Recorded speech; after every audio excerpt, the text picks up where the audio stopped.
Assalamu alaikum wa rahmatullahi ta'ala barakatuhu jama'a, barkanku da zuwa kundin fa'idodi TV.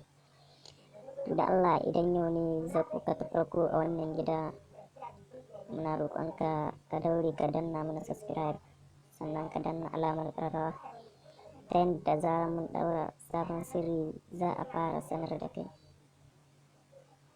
Ku sha ga 'yan uwa domin su masu amfana. Mun gode.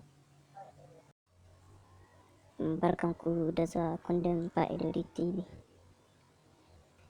A yau ma mun zo muku da wata fa'ida ne ta sirrin neman biyan bukata a wurin Allah subhanahu wa ta'ala ko wace iri ce. Shi da yadda ake wannan sirrin, sai ka sami allo a rubuta wannan hatimi da kuke gani.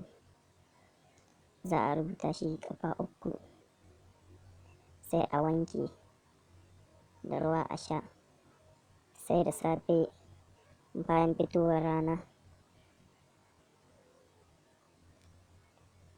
a karanta ya Allahu ya Jainaju 14,000. Za a yi haka har tsawon kwana 4. Za a yi wardin duk safiya 14,000 har kwana 4. Lalle za a yi wardin har tsawon kwana 4. Insha Allahu za a dace. Bijaya Sayyidi Sadati.